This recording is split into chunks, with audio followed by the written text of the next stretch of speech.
welcome back to my studio. I hope you're well. It's been a week now since I reorganised my art supplies, this wonderful big table, and it's working so brilliantly. I'm so happy. And interestingly, I was watching YouTube and I was watching an artist called Mai Miyaka, who's a Japanese mixed media artist working just east of Kyoto in a prefecture there.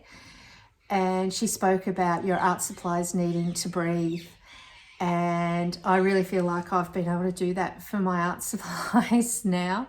And how interesting that I would come across that comment. And also reminded me of the teachings of Marie Kondo and how objects have energy and they can drag you down or bring you joy. And, my art supplies are given every chance now to breathe. In amongst that, I've rediscovered these pens that I bought so long ago I can't remember. They're ink-based, water-based pens, and so I use them in this artwork that I've got footage of to show you today. I'm super thrilled with how it's turned out. So there really is, it's interesting just reorganising things have really sparked some creativity and brightness and colour as you'll see. So I hope you enjoy this as much as I did seeing it come together, and I will be releasing prints. I'm just trying to find a company that can be a print to order that can be accessible in the US and other overseas countries, so it's a little bit cheaper for you to purchase things rather than the shipping that can really add up from Australia. So let's get into today's painting. I hope you enjoy.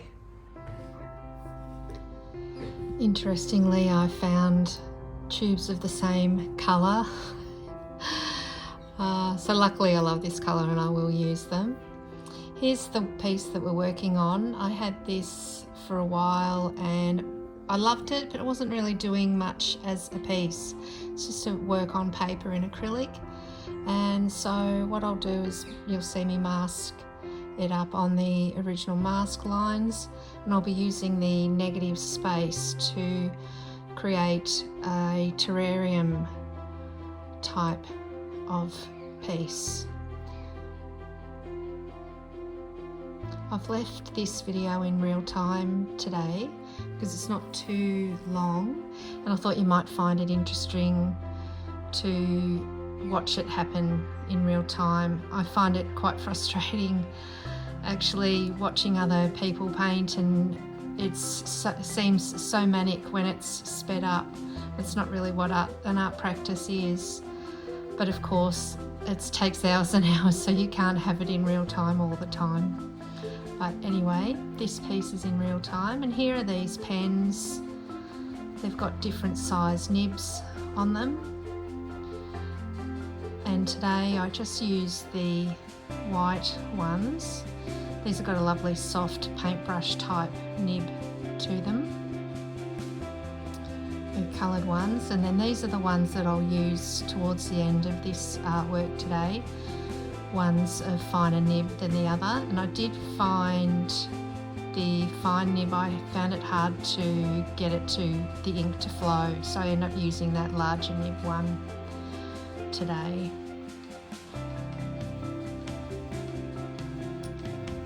So here I'm just organising a little mask that I will use to create the negative space.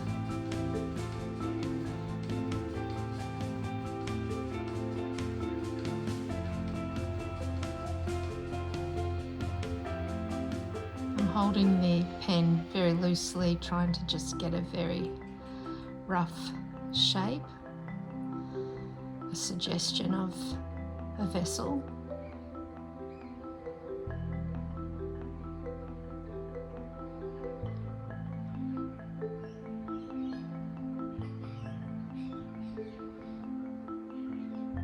It's always easy to start with a straight edge when cutting.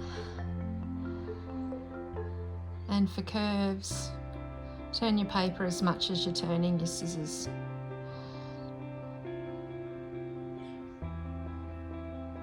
And I just try and pick the straightest line there.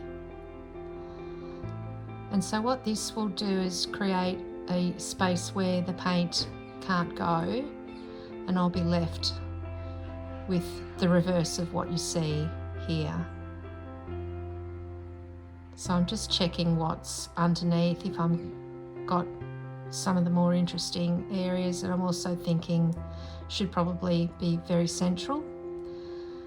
And I'm just showing you, this is the colour that I've decided I will paint around the border.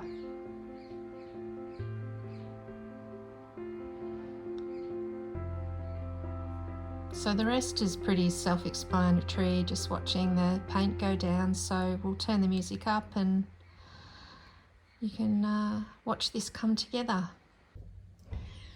Before I go, I must mention a very big thank you to artist Claire Bremner, who gave me the idea of this terrarium that we're doing today. She's well worth checking out. She really knows how to use colour. She does beautiful landscapes and still life paintings. She's an acrylic painter in Australia, from my state, Victoria. I will put a link in the description for you, so you can chase her up. She's well worth it. So thanks so much, Claire.